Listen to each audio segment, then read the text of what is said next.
Today is September 20th, 2005. This is an interview of Don Fielding at his home at 6123 North Haven, Dallas, Texas. My name and the interviewer is Rosalind Benjet, and our videographer is Ruth Ambrose. Don, tell me about your family. Where did they come from and how did they get to Dallas? Well, do you want the real particulars? They're very detailed, and I have like a genealogy. Do you want to get into that, or do you just want me to tell you that they came from Russia and came from Poland? Mm-hmm. Do you have any idea where dates? Yes. When and where? Well, yes and no. They're incomplete. They're traced back as far as we can trace them. My paternal grandparents came from Poland. I think that at one time they were in the Warsaw Ghetto. At the time that they left Poland, and I don't know whether they left together or whether they came to the United States on the same boat or what. They married after they got to the United States, as far as I can recall. Came here in about 1880 something. My grandfather, Finkelstein, and I traced that genealogy back to Poland, and we got to a little shtetl in Poland, and there were about 8 different Finkelsteins there with many of them spell their names different. We could never decide which was he. So, I can't tell you positively about him. And Grandma Fink, Annie, she was a Levine. And couldn't get anything on her at all, except that she came from Poland. So, there they were. And they came to the United States, and it may have been before Ellis Island opened. I'm not sure. You know what year in the 1880s it would have was in 1880. When did Ellis Island open? Do you remember? It was somewhere around that time. Right. Maybe they came through Ellis Island, maybe they didn't. It could have been Castle Garden. All right, so at any rate, they settled in New York. Grandpa Fink, by trade, was a Schneider. Grandpa Schneider? Right, okay. So, he did that for a while, and they had a struggle. As you pretty well know. They lived in what you might call a ghetto. They came from a ghetto in Poland to a ghetto in New York City. But at least nobody was harassing them all the time. So, not too long after they were there, several years after they were there, my dad was born in 1898, Nathan Finkelstein, in New York City. I'm not sure whether his sister, Aunt Ida, was born in New York or she was born in Dallas. I asked her daughter, my cousin, and she said she didn't know. And I was astonished that she didn't know or never asked her mother where she was born. I asked my brother, he says she thinks she was born in New York City. Okay, I have an older brother, Paul, 2 years older than I. He is alive, as am I. We were associated in business for 45 years together almost every day. Never had an argument the whole time. One of the reasons may have been was my dad took us aside when we were youngsters. He said, listen, this family's built on love. He says, one thing I want you boys to remember all your lives, love each other. Don't fight, don't argue. Money ain't worth it.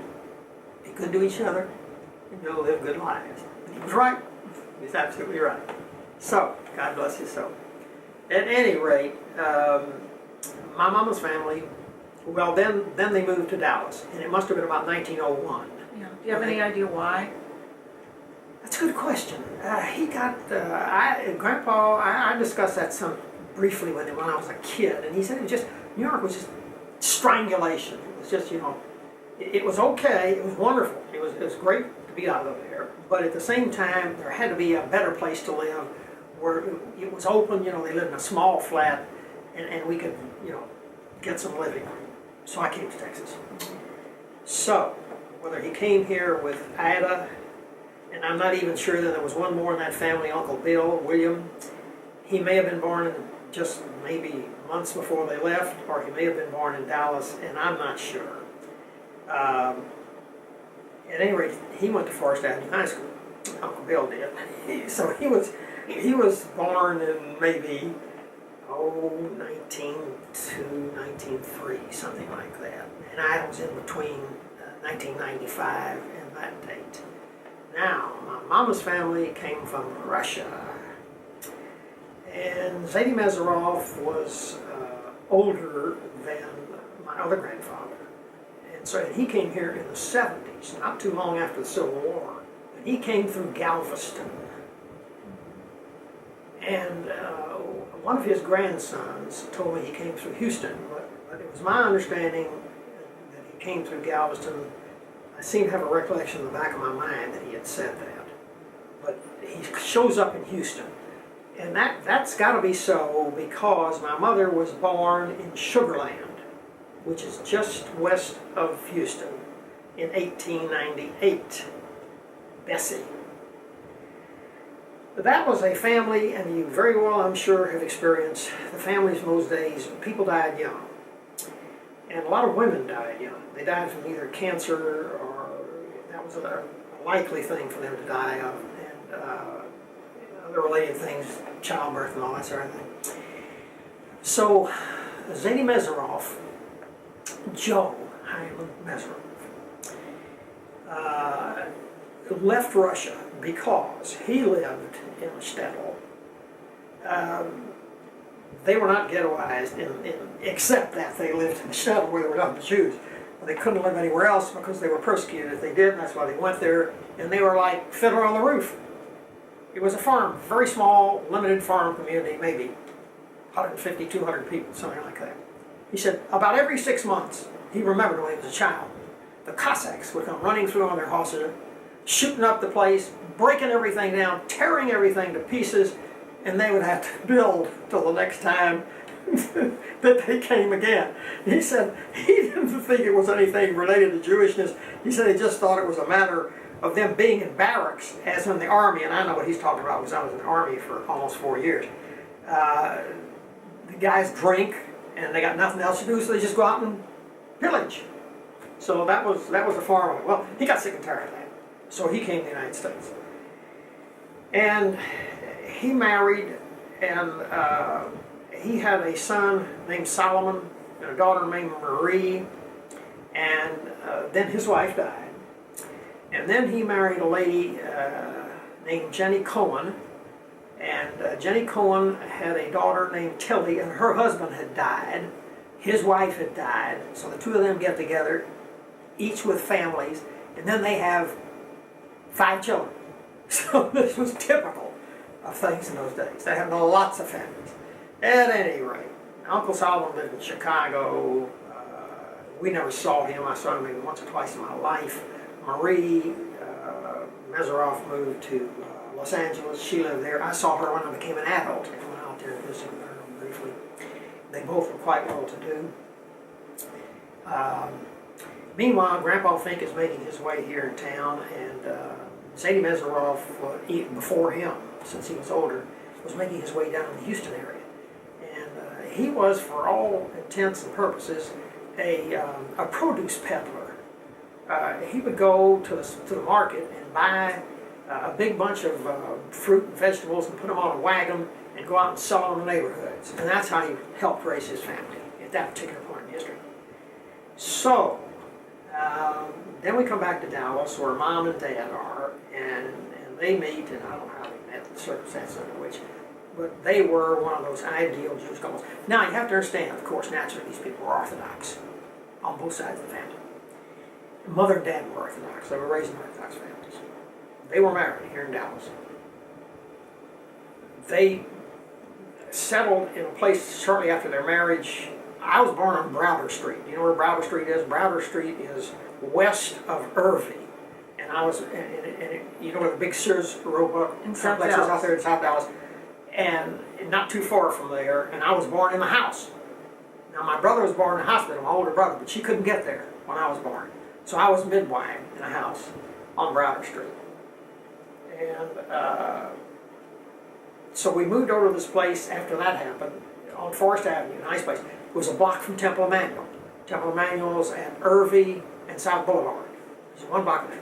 So they decided, they're not going to schlep to the shul, they'll take the kids to the temple. Okay, so we became Reformed Jews. You know, for convenience. That's it. You know, and it didn't make that much difference to them. Mama went through high school. She was very bright. She taught my brother and me to read and write before we ever got into kindergarten. As a result, we went straight up. I had I developed at that time, we were reading all kinds of books. Tom Swift and all that kind of stuff, youngster books. And I got a library card as soon as I got into, a year after I got into elementary school, and I went to the library. I got books at the library. I used to go there down to the library by myself, which wasn't that awful far from our house, and draw out books and keep them, over the weekend. And when I was about 8 or 9 years old, they bought us a set of the Book of Knowledge, which is like the encyclopedia, but more for kids. And I had this enormous intellectual curiosity. I wanted to know what made everything work, how it worked, and why it worked, why the sky was blue, and all that sort of thing. So I spent an awful lot of time delving in that, and I enjoyed it. I was fascinated by it, absolutely. As a matter of fact, it never ended. It continues to this day. I told my kids, I said, Dad, what do you want to do on your deathbed? I said, I want to learn something I didn't know. So at any rate,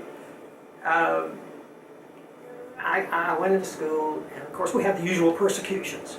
Everything wasn't nice in South Dallas. It was great compared to what it could have been. But there were anti-Semites there, plenty of them. I got beaten up when I was in elementary school quite a few times because I was Jewish. My across the street neighbor, which was William Craven Allen, his father was Gabe Allen, one of the big civic leaders in the community, Christians, okay? This kid, my friend, in the neighborhood, when I was about, I must have been 7 years old, 8 years old at most, hires 2 kids for a quarter apiece to hold my hands behind me who had acting bars out on the thing. They had the big poles that held up the bars to hold my hands behind my back while he beat me up. His family was a very noble family. I just don't know how that. I'll tell you how it happened. There were a bunch of kids at that school that were strictly anti-Semitic. There's no question about it. They just liked to beat up Jewish kids. And they fought us pretty much. And I fought with them. I wasn't big enough and good enough. But we had enforcers in our community too. The Steinberg brothers. Do you know Teddy and Maury Steinberg? Huh? Okay. If we kids would go tell them, some of these bigger Christians were bigger than us, they'd go down there and beat the hell out of them. It happened frequently. And then the payoff was that we had a guy that flunked out numerous times in elementary school. And he just whipped up on everybody. He's bigger than everybody. And a guy named Bobby Garson, a Jewish boy from South Chicago, moved to Dallas. He didn't know this guy, and he didn't know what a bully he was. And so he was going to show him right away, new kid in school, elementary school, who was who. Bobby Garson just beat him to death. Chased him up a tree. Pulled part of his clothes off. It was just a total, complete victory for the Jewish ones. We all cheered wildly. It was great. Just absolutely great. I was ambushed several times. My dad was in the shoe business, gave me some beautiful cowboy boots. Kids were going to steal them from me on my way home from school. Fight me and hold me down, steal them from me. I had to go blocks and blocks and blocks around to get around to go to school. But at any rate, so we're in the Reform Temple. Dr. David Lefkowitz is the rabbi. Loved him dearly. Beautiful, wonderful man. He lived right across the street on South Boulevard from my Aunt Tilly. That was the one daughter that Bubby brought to the family when she came there and married Zadie Messeroff. And the rest of them were all their mutual children. She was a half-sister. That didn't make it. She and my mother couldn't have been closer as sisters. Aunt Tilly didn't have a son. She had only one daughter. She lived right across the street from Charlie Levi on South Boulevard, who lived right next door to Dr. Lefkowitz. The Sharninskys lived right next door. Next to them lived the Jaffes. Across the street from them lived the Sonnenfels. Down on the next corner lived the Harold Starr family, who were not very Jewish, but almost. And the Metzgers lived across the street over on this side. Two doors to the Sonnenfels. The Levis lived right across the street. Charlie Levi was, and Helene died about 2 years ago. And then her husband followed her. That was Hattie Bell Hoffman's brother. Did you know Hattie Bell Hoffman? Harry Hoffman. The twins, the Hoffman twins, Jerry and Harry. That whole bunch up and down South Boulevard, Park Row, where you could go from Forest Avenue to South Boulevard to Park Row and to Grand Avenue. That was going from south to north. From east to west, let's see, with the street right next to Forest High School, which later became Madison High School. I can't remember the name of that street. It was not Jeffries, it was past that. On coming west, all the way down to Irvie Street. That huge area in there was populated not entirely by Jewish people, but largely by Jewish people. There were a lot of Christians in there. As a matter of fact, I was talking about the Steinberg's boys. Adi Steinberg, I believe, who was the oldest of the bunch, married Frances Hegel, who was Christian, who lived on the corner right across the street from Brown, John Henry Brown School in those days. And we lived at that particular time on Park Road. And we lived in a big fourplex at that time. There were some people named Wheel that lived next door to us, and then on the corner next to the school lived the Hegels, and she married the Steinberg guy.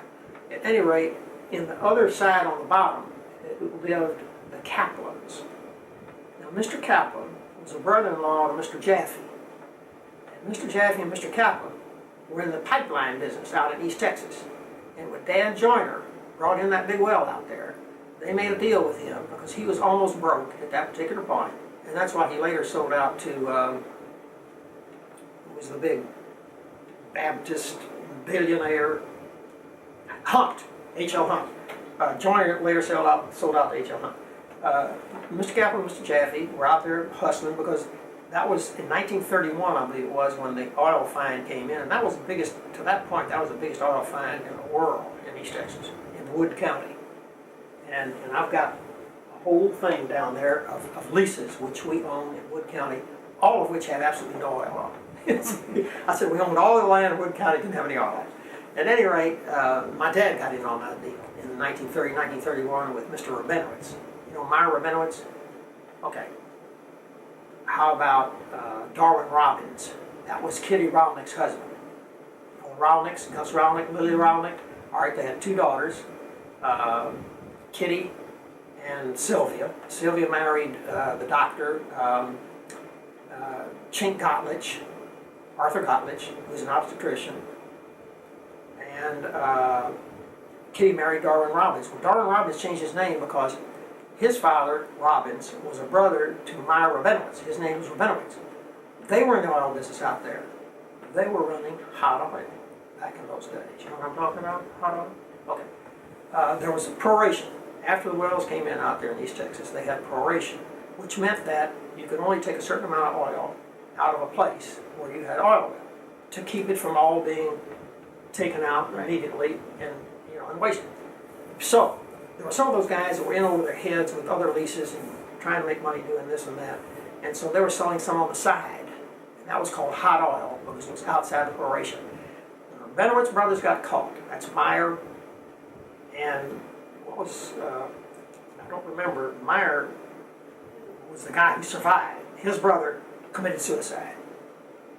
He took the rap on the deal, and that was Darwin's father.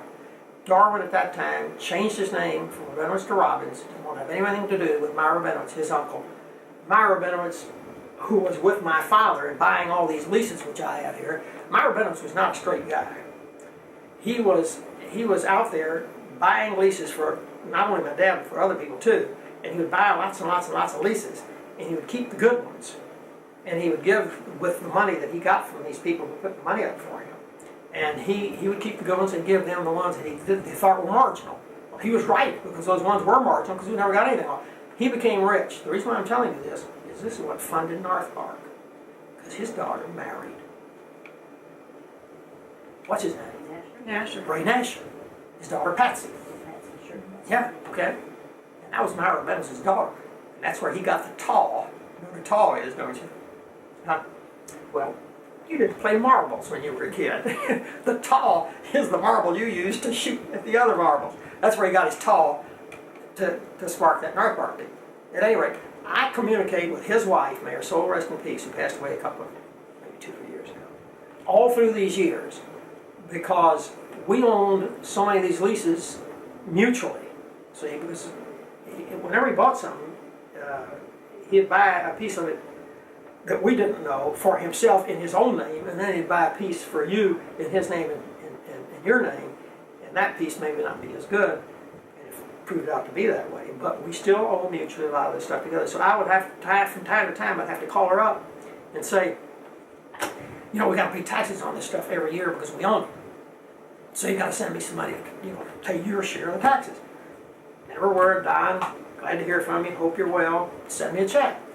Now that existed all through these years, right up until just a few years ago when she passed on. So I had that relationship with her. I didn't have a relationship with Ray because we were in the shoe business and we had a shoe store over in Preston Center. And I wanted to get into his Nard Park when he opened. He wouldn't let me in. So I said, okay. I wasn't good enough for him. He wasn't exclusive enough for him. So that was that. Let's go back to your family. Okay. Did your family celebrate Jewish holidays? Oh, absolutely, yeah. Child? Sure. Sukkot, What kinds of things did you do? Hanukkah. Oh, the works, you know, whatever. Burn the candles and all that kind of stuff. Also, now, you have to understand this. I married a woman who's a Christian, a Baptist. She came from a family older than ours. As a matter of fact, even almost Aboriginal, because her great-great-grandfather was a Comanche Indian that came with a trail of tears, the Cherokees from Florida, on her mother's side of the family. I saw a picture of him in her mother's house in Ardmore, Oklahoma. Indian with the braids down like this, but that was great-great-grandfather, okay? She's a little blonde gal. Her father's name was Tipton. There's a city in Oklahoma named for him, Tipton, Oklahoma. Then there are generations and generations, poor people, farmers, the land, cotton farmers, all that kind of stuff. And Jenny came to Dallas, and that's where I met her. And she had 2 small children, and we got married. And within a year after we got married, she became Jewish. Now, that was a struggle, because when we got married, of course, unbeknownst to us, we went to Levi Oldham. He said, no, I can't marry you. Your wife's not Jewish. She'll have to study and take the test. No. But we didn't have time for that. Lady had 2 kids. we had to get on with it. So we had Judge Bill Richburg, who was a friend of their families, was a JP. We had him marry us. We had our family there. And then she became Jewish. But she, and Rabbi Klein wouldn't marry us either. Of course, you know they marry Jews and Christians now. There's no problem with that now. But then they wouldn't do it.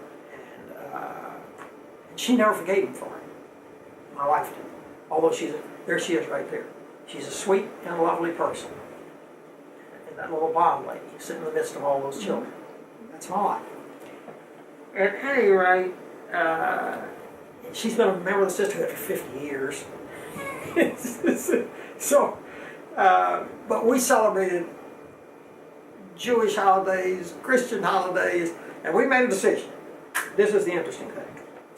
I said, Jenny, I don't think, and if you read that thing that I read about religion, I don't think we should impose upon these children either the Baptist religion from whence you came, although she said she just absolutely couldn't.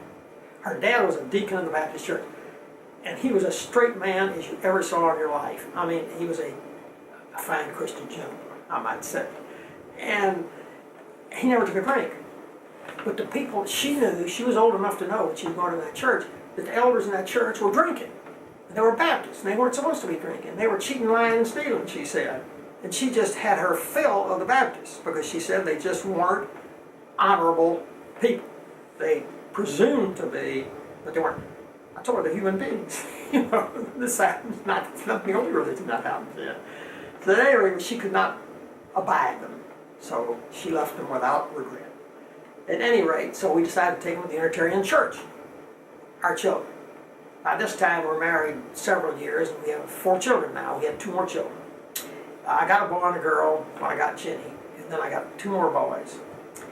To this day, the 2 boys that are our natural boys are Jewish, okay? My eldest son is agnostic. He's not sure. He thinks religions are, he's sort of like Karl Marx, the opiate of the masses. That was Karl Marx's thing. That people are bound by religiosity to something that's good for the people who expound it, but not necessarily for everybody. Because it fails, although it's ideal in its premise, it fails in the actual presentation of it. My daughter, if you will ask her what she is, I asked her the other day, because she married a Christian man who is not devoutly Christian. I said, Linda, what are you? And I know she'd been going to the Dutch Reformed Church, and then they closed the church because there wasn't a big enough congregation to sustain it. She said, I'm a Junitarian. So I said, that's what you mean. You know, of course, that she's on the city council. Yes. Linda. Her brother Paul was on the city council. That's some years back. And Jewishly speaking, Paul got into it because into a big fracas down there because he was Jewish. And that's when Khalid Muhammad, the Farrakhan man, came to town. And he was opposed to it and did not want to let them speak here. And I organized a group to countermarch against them. And if you want that in this, fine. If you don't want it in it, that's fine too. Because that's a political thing. It was a religious thing to us. It was a political thing as far as the politics of the town were concerned. It was long and drawn out because they brought those Black Panthers into the school board meetings. And then after the Black Panthers came in, then they brought Khalid Muhammad to speak in Dallas. The Black Panthers did. And that's when we had the big blowout, and that's when Zan Holmes, you know who Zan Holmes is? Zan Holmes is a farce, an absolute farce. My next door neighbor is the Reverend Noel Bryant, who went through the Perkins School of Theology, a respected minister. He said the people and the ministers in that church do not like Zan Holmes for one reason. They think he's a person who promotes himself for his own self-aggrandizement rather than being a true man of the cloth. Well, he was absolutely right on that. Because I had worked with Zan Holmes in this community for the black people. Back when I first started in 1961 to run for the school board, I spent hours and hours and hours in the black community. And I was known out there. As a matter of fact, Councilman Cheney saw me the other day up in the city council building in City Hall, and he said, "Hello, Godfather." He said that's what he referred to me. People say, "You go out in the black community at night?" I said, "Sure I do." He says, "I love them, and they love me. Nobody's going to bother me, and nobody ever did." I had total freedom out there. I knew every precinct chairman out there. We worked out there. I worked with Juanita Kraft and her kids and that whole bunch out there. And Zan Holmes, and I thought he was my friend. And when we got into this thing, I called up Zan Holmes, and I said, "Zan, you're a man that's respected in the black community. You ought to say that these people hate Jews, as you know they do. They say that publicly, and that you do not abide." He said, "I can't say that." I said, "Why?" He said, "I don't like Jews either." I said, "Sam, you and I have been friends for 25 years. He says, "Yes, I know that, but I still don't like Jews." I said, "Thank you, goodbye." And that was that. Now let's go back to Dallas when you were a teenager. What was it like then? Well, it was like any other teenage situation in the world. I mean, everybody was dancing at school and all that sort of stuff. And incidentally, as an aside to that, I might tell you that we had a guy up there named Aaron Spelling. You know who Aaron Spelling is? And he was madly in love with my wife, whom I think he met in Fort Worth. By that time, she had come from Ardmore to Fort Worth. And I have a postcard in my file where he's written to her. He's in the service at that particular time. And telling her how much he loves her and all that kind of stuff. And I think he intended to marry her at that time. But she said he was self-serving. He was really, in other words, you don't kiss me because you love me, that sort of thing. And, but he was a good dancer. She loved to dance. We danced all the time. We danced, we ran with it. I had some really good girlfriends in those days. Not sexually, but girlfriends, just like I had boyfriends. One of them was Margaret Helen Golden. Did you know the Golden family? They lived right across the street from Temple Emmanuel. Harry Golden and his wife.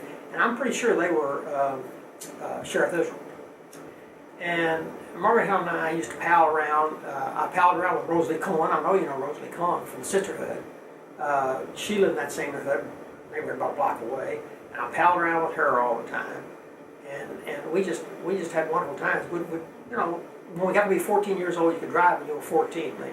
You got driver's license when you were 14. We'd drive around, you know. We came in early, just, you know, talking and all that kind of stuff. And the Rolnicks now live just a stone's throw from me. Now, I lived on South Boulevard, at 2904 at this particular point in my history. And when I was in high school. And next door to me lived the Inkowitzes, and they moved out, and the Repplins moved in. And across the street was Adeline Nathanson, who became Adeline Harrison, the mayor pro tem. And across the street from her was Jack Sachs, and next door to them were the Rolnicks, Gus and Lily Rolnick, and the two girls. Kitty, fantastic dancer. Used to go over to her house in the afternoons after school. They'd turn the radio on, and Lily, the mama, sometimes she was there, sometimes she wasn't. She knew everything was okay. And we'd dance, and there were 2 or 3 couples of us, and right next door lived the Saxes.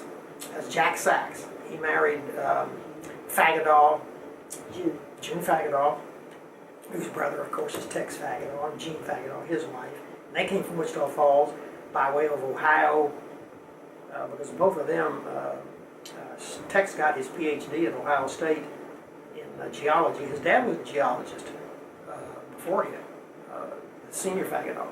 And Belle Faggadall, and she called her husband Belle, that's Grandma Faggadall, she called him Fag. She didn't know what Fag was. She just called him Fag, because it was Faggadall, Sharp Faggadall. And they gave us a dog one time. I don't think you want to get into that. That's the awfulest dog they ever lived. And the family to this day, whenever they see me, they say, "Oh, I don't know why you ever took that dog. It was the awfulest dog that ever lived." Just mean, just absolutely mean. But we had lots of good fun, just like all kids do. It was all innocent fun. Nobody ever got in any trouble. And we just all enjoyed it. May I help you with something? I'm okay. You sure? Sure? Mhm. So, And then I read that you went to University of Pennsylvania. I'm from Philadelphia, so how did you? you're from Philadelphia. God, did I love Philadelphia. I was there when Leopold Stokowski was that was probably after your time, was the head of the symphony. And you could go, when I was a kid, to the symphony for $1 because we were Penn students. They had a deal for us. Here's an annual, just a minute. There I am, valedictorian at age 15, youngest in the class. In Forest High School. At Forest High School, right. My brother was salutatorian in his class, and he was a lot smarter than I was. Always was, and still is. And how did you decide to study there? Well, there was a group of men here. Let's see. Felix Goldman Sr., do you know who they were? They were cotton brokers, old Jewish family.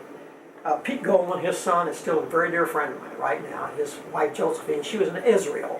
Josephine, Israel. She was in the next block from us, and she married Pete Goldman. Pete's mother was Christian, and he was raised really as a Christian. But I don't know what he is. I think he's a Christian now. But he still married Josephine, and she never left Judaism, that's for sure. And they're lovely people. Okay, so Felix Goldman and Pink Kramer, Maurice Kramer, that was from the A. Harris family. And Eddie Kahn, you know who Eddie Kahn was, don't you? He was in the cotton brokerage business, his family was for years and years. You know, we had that cotton exchange building downtown, 17 stories high. We did, Dallas was an enormous cotton center at that time. And of course that disappeared as time went on. Do we want to get into that? Mm-hmm. No, we don't want to get into that. Because my grandpa told me, I know he had a store over on Elm Street, that they bought bales of cotton and lined them up and down Elm Street. I have a picture of that. Because the cotton farmers couldn't get a decent price for it, and they had to have some money, and so the merchants bought them out so they could buy it from the merchants, and then the merchants sold the cotton later. But at any rate, so Edmund Kahn, who else? There were several other guys. They were all Wharton School graduates. And here they have a kid 15 years old that's graduated valedictorian. This boy would go to Wharton School. So they team up on me. It's like a fraternity rushing party. See, and they said, you need to go to Wharton School. Well, there's no problem me getting into Wharton School. I get into Wharton School like that. And I went there. Should never have gone there. I was a misfit for it. Total misfit for the Wharton School. Now, I made good grades and all that. Like, for instance, as a Wharton student, I took electives. I took 16 English courses as an undergraduate, as electives, in addition to all that accounting and business law and all that kind of stuff.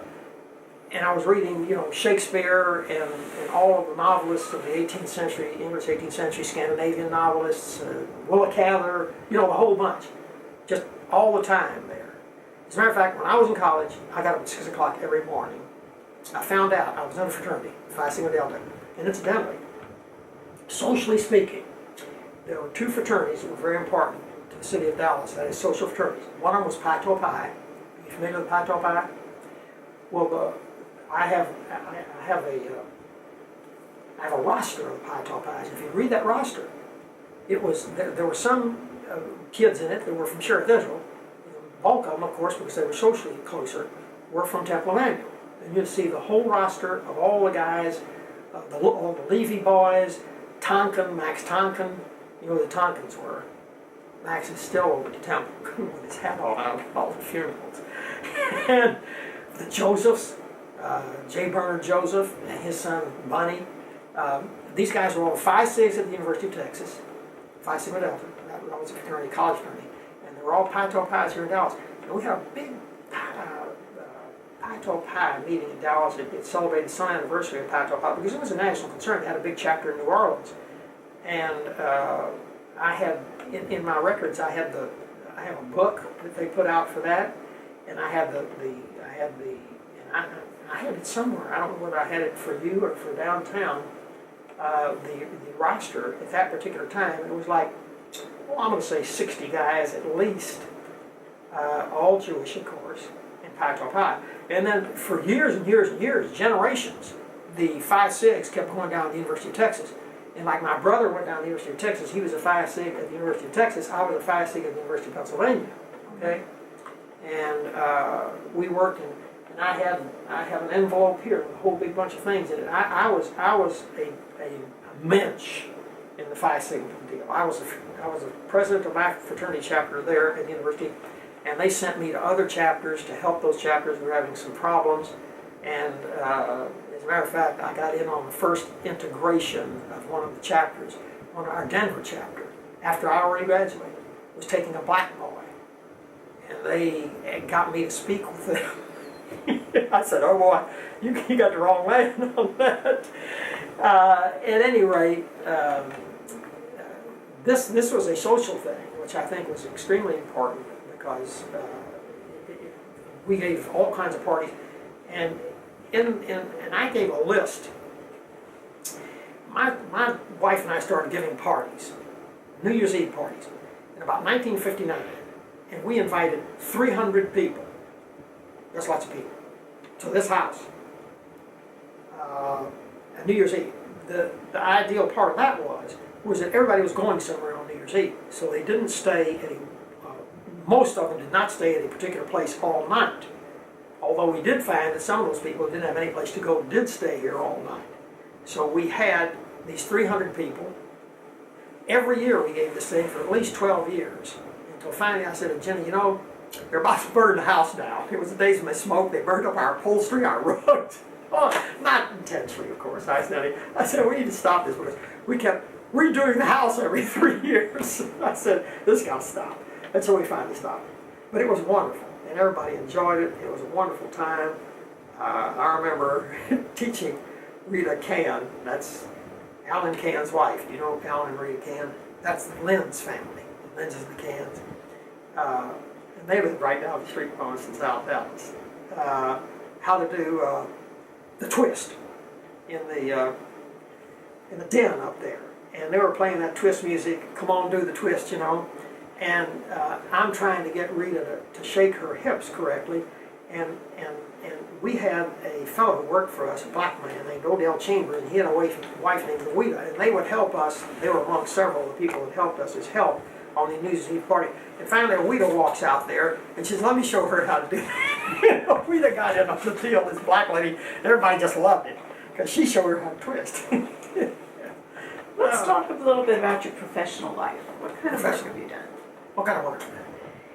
Well, the kind of work I did professionally, of which I was most concerned and devoted most time to, was civic work. I devoted, number one, I was in the Scout program for 15 years. I achieved the highest honor in the Scouts that you can get as a volunteer scouter, the Silver Beaver.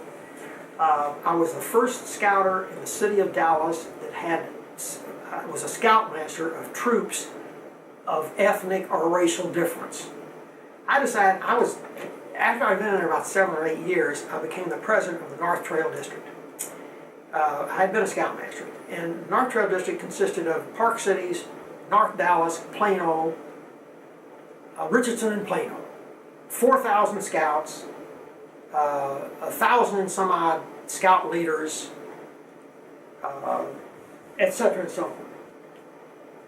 And that didn't give me what I thought I needed to achieve. What I needed to achieve was to get scouting where scouting really ought to be. I'm saying to myself, these kids don't need scouting. They really don't. To develop character, responsibility, you know, they've got it. They're raised in homes that do that. We need to go places where they're not. So I went to West Dallas. Now, in the first place, professionally, I was in the shoe business with my brother. And we remained together for 45 years. And I think I told you, we never had an argument. Beautiful relationship. And God bless him. He just loves me. He's like my father to me. Whatever I want to do, see, on all this civic work, he enabled me to do it. Because he never said a word. I'd say, Paul, I'm going to be gone over the weekend, taking my scout troop out. I'm going to the International Jamboree for 2 weeks in Greece. Go, bless him. Glad you're doing it. All that sort of thing. So I had his backing all the way. So I went out to Brother Bill Harrod's. I started Brother Bill Harrod with providing shoes for children out there in West Dallas because I was in the shoe business. And that thing began to grow. And every New Year's Day, he would have a deal where anybody who had wanted a pair of shoes could come to his mission in West Dallas, Brother Bill Harrod. He was a reclaimed street person who found Jesus. God bless him.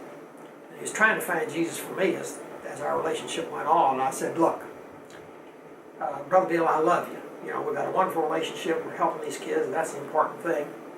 And he said, but Don, he said, unless you accept Jesus, you're not going to heaven. I said, Brother Bill, you're going to heaven?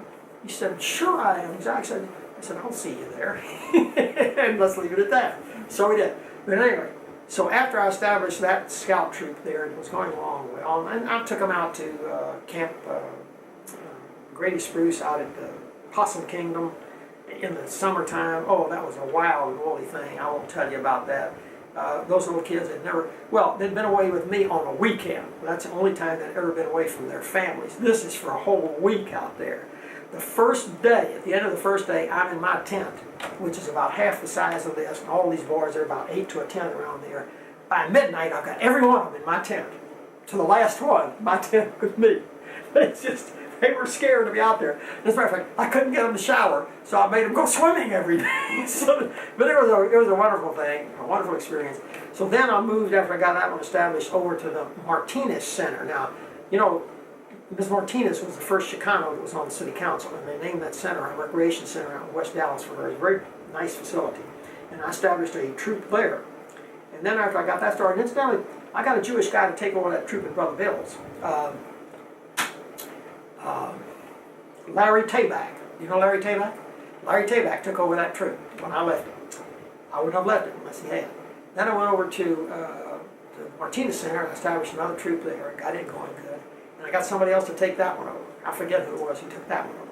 Then when I got that one taken over, I went over to South Dallas and formed me a black troop. And it was at a company out there, a big industrial company, and they opened the gates just, you know, here's our building, use our building for meetings and so forth, and we'll put up the money to finance the troop and all that kind of stuff. They were wonderful. And then, for some reason or another, and I can't remember why, it was that just at the time when they established this the recreation center in South Dallas called the Juanita Craft Center. So I said, well, this is a better place for those boys because there will be a lot more black people. You know, there were not 90 black people at this building. They may have had some employees, but they were not there at night or anything like that. Whereas at the Juanita Craft Center, they were there at night, get this over here with some black people, and I could get some more black leadership over there. So I moved them over to the Juanita Craft Center, and then I left there. So that was the sum of it. My experience in the shoe business was a fruitful one. I mean, it provided an excellent living for me for all my life.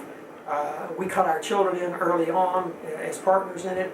And then finally, Paul, my brother, had a son, my nephew Randy, and he was in it. And I had my oldest son in it, Ronnie, and they were so-so about it, particularly Ronnie. Ronnie was a hunter and a fisherman. And whenever he got time off, that's what he did. And he wasn't really, my son wasn't really that much about it. So, first I retired, which was about 12 years ago, and my brother couldn't stand it. A few years later, without me there, he retired. And after that, the boys said, let's just, we don't have that much interest in it, let's just close it down. So, we closed it down, we sold what we had, what we could, we gave the rest to charity, and split up the money that was left over in the business. And that was it. That was the end of the business. But my dad started that business in 1929. He had worked for E.M. Can. Do you remember E.M. Can? Okay. E.M. Can was right across the street on Lamar from Sanger Brothers. It was Sanger Brothers at that time. It later became Sanger Harris. That's when the Sangers and A. Harris united and called it Sanger Harris. But E.M. Can was the finest men's store in town. My dad went to work there when he was a teenager, as just a kid, picking up suits and running errands and all that kind of stuff. He became, within a few years' time, the #1 salesman at E.M. Can. He was just phenomenal. He had a spectacular personality. He was a lovely person. Everybody loved him. You met him, 5 minutes, he was your friend. Okay? And that's a great attribute for a salesman. He knew every big guy in Dallas. I don't care who it was. Bob Thornton and the whole bunch, the whole crowd, they were all his buddies. Because they all bought suits from him. And they loved him. And he got along just fine. So then he decided after that, I'm going to go in for myself. So he opened a shoe store on Commerce Street, right next to the Magnolia Building, a door or two from the Magnolia Building. And in 1929 is when he started, the worst time ever, he started that shoe store. And he succeeded in it. I mean, within a few years' time, he was doing, well, I would say within 5 years, he was doing the biggest men's shoe business in Dallas. What was the name of the store? National Jobbing Company at that time. When I came into it, my brother came into it, we changed it to National Shoes. Because actually, when they first started out, he had a brother-in-law named Izzy Wolf. That was Aunt Tilly's husband. That was the folks that lived across the street from Charlie Levi and David Lefkowitz. And they were very close, Mother and Tilly were. And Uncle Izzy would go out and all through Texas into small areas, merchants, and buy, at the end of each season, whatever shoes that they didn't sell. Bring them back to Dallas. And that was the jobbing aspect of it. Dad decided soon, within a couple of 2-3 years, that wasn't going to work, because you didn't have the kind of sizes that you needed. You got odds and ends and sizes. What you needed was middle sizes, the ones that sell. Primarily the sizes you got from them were the sizes that didn't sell. So he started seeking regular manufacturers. Well, the regular manufacturers were hard to get because they had accounts, all of them, in Dallas who were selling at regular price. And the retailers in Dallas who were selling at regular price didn't want anybody selling them at off price, which is what Dad did. He sold them at off price, and that's why he did so much business, okay? But as time grew, and through the Depression, more of these manufacturers needed more business, and so they began to get in with some of the better manufacturers, and I thought this the whole time I was in the business of getting people and keeping them, and we would have at times there would be like we had a very good line, and it was a very high priced line, and it was brought to us by a company called French Ryan and Erner, and the guy who was carrying French Ryan and Erner, which was a Boston outfit, very distinguished old line, was carrying this as a side line. This was a Middle Western line, he was carrying it as a side line, couldn't sell it to anybody, so he came to Dad because he was selling it as a French Ryan. He said, buy this line from him. Dad bought it, and we built that line up. Alan Edmonds was the name of it. And once it got built up, the Dreyfus, which was a big store in town, men's store, came after Can. They had a guy, a lease department there, and he wanted a line. So he said, well, I'll sell the line at regular price. And so they gave him the line, took it away from us. But we fought that all the time as getting lines taken away from us. We had a lot of good lines, and they weren't doing too well in this area. We built them up in this area, and then somebody said, well, we'll take them, we'll sell them at regular price, and they took them away from us. We almost got into litigation with it. We decided not to get into litigation about it. But, Dreyfus's, that was, Saul Dreyfus was the brother of Hortense Pollock. Cam Hortense. Married to Lawrence Pollock. Now Lawrence Pollock Jr. was a contemporary of mine. We buddied together, played football together. He went to Cornell. He was an Ivy League boy too. And I used to kid about we used to be Carnell all the time. Anyway, we withstood that. But we were good friends, and he died pretty early. Lonnie did. Shirley Phillipson, you know the Phillipsons, was Lonnie Pollock's wife. And she was a good friend of mine because Herman, her brother, and I were good friends, and so I went to see Herman yet. He's very ill. Very ill.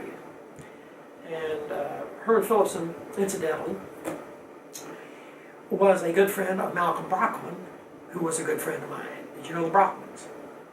The Brockmans were from Fort Worth, a very substantial Jewish family there. I went to Malcolm. Malcolm went to Yale, got a bachelor's degree at Yale, went to Harvard, got a master's and PhD at Harvard. He was just an absolute brain, just fantastic, and a magnificent bridge player. He played bridge professionally. He played world championship bridge. And his wife, Minda, was very bright too. She was a master bridge player herself. And they're both deceased. Malcolm died within this year. Minda died a year before him. And we still have contact with their children. They're all gone from Dallas. Lisa and Linda and Mac. Mac was a psychiatrist. That was their oldest son, the Brockmans. And the Pollock, like Lonnie Pollock's son, was Lonnie the third. And he was a buddy of my son Paul, who was our youngest son. And so all these families, you know, were intertwined over the years and generations, and all of them. And it was, and like I say, when we got to be older, you know, we had all these people over on New Year's Eve. It was a wonderful occasion, and many of those people were my constituents when I went into politics, for one of two reasons: either because they liked me and I was their friend, or because they believed the same way I believed. Now let's get back for just 1 minute to where this all started. When I was a kid of about 9 years old, we were living in an apartment. When I told you we danced with Kitty Rowling on South Boulevard. This apartment that we were in, we were right next door to the Hemp Hills on one side. It was a lovely Jewish family. The father was a lawyer, lovely Christian people. And on the other side of us, which was right on the corner, right across the street from Adeline Nathanson, was the Inkowitzes and then later the Replinds. The Replinds, as a matter of fact, had a store in Littlefield, Texas, where my grandpa Fink had a store. They were competitors out there, but their family lived in Dallas. And, or it must have been maybe the next generation of their family lived in Dallas. At any rate, there was there were 4 apartments, upper, lower, in an oversized lot.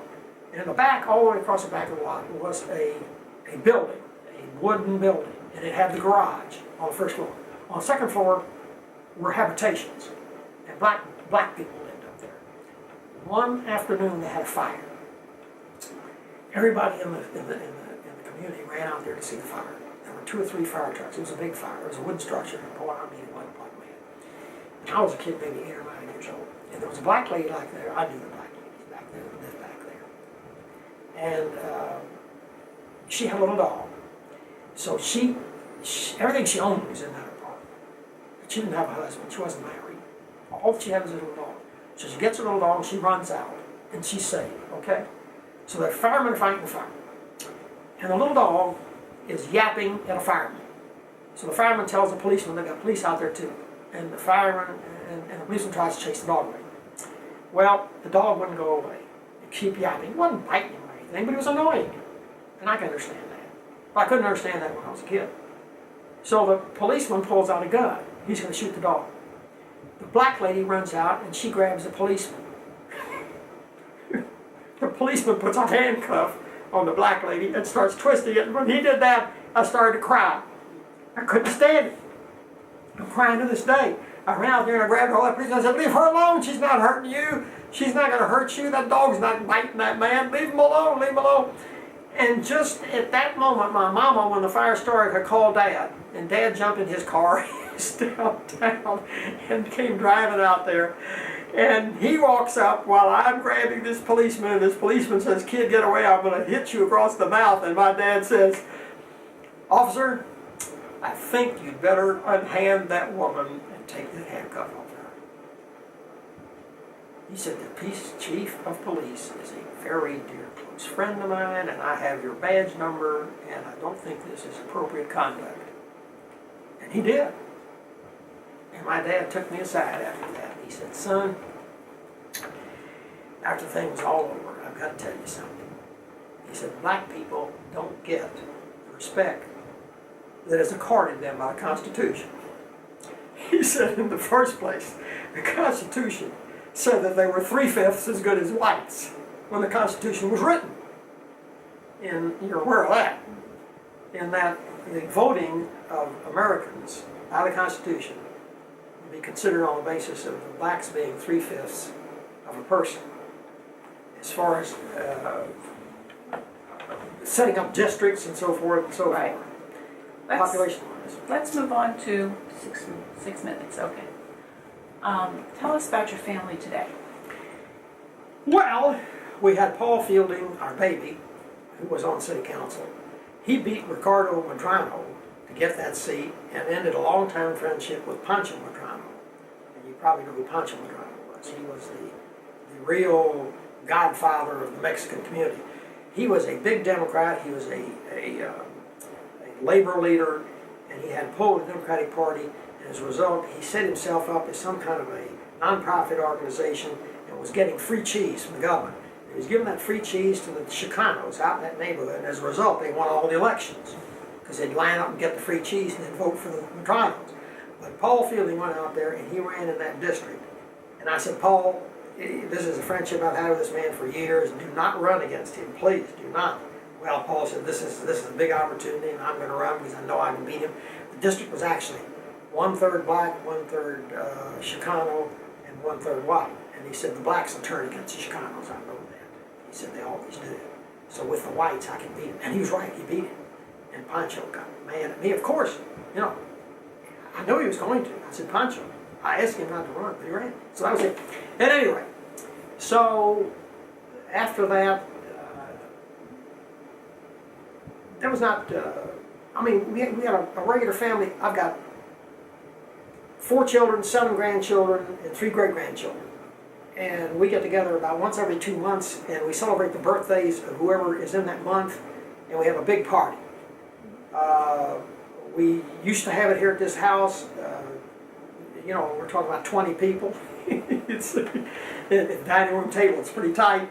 So we, in the good time of the season, Big Ron, after our oldest son, left the company, and when the company was closed, he took his money and he went and he bought a marina at Lake Lavon. And he has a big bunch of boats out there. He rents out boats and he hunts and he fishes. And so we go out there and have these big celebrations because his son, my grandson, Ron Jr., who is the eldest of the grandchildren, he's 42 now, has a restaurant about 50 yards on this marina out there from his dad. So it's very convenient for the dad's customers to come over and eat at his restaurant. And so they're both thriving out there, and that's wonderful. My daughter, as you know, is a city council person now. She is married to a very fine young man who is a civil engineer and a vice president of a company named Parsons Brinkerhoff, which is a $1 billion engineering consulting firm. He is working big-time stuff, secret, at Los Alamos. At the present time, has been for 3 years. Paul Fielding now is in the cosmetics business with a partner, and they have a national brand of cosmetics which they sell all over the country. Do you know a place called Tamakashaya? It's a very exclusive Japanese store in New York City. It's a super Neiman Marcus, really is what it is. You just, everything's so expensive. They're the #1 line in that, in Takamashaya in New York. They're into Nordstrom, and they're going to be in Neiman Marcus and very soon and so on. So he's in the cosmetics business. Linda had a master's degree from University of Texas, Dallas, and she's of course married mine. And that's it. It's a wonderful, beautiful family, and I love them, and that's the essence of my life. Is there anything you would like to add? Well, I tell you, it would take about 6 more days. But, I haven't got the time, neither of you. So that's that. But we're Jewish, and let me tell you this.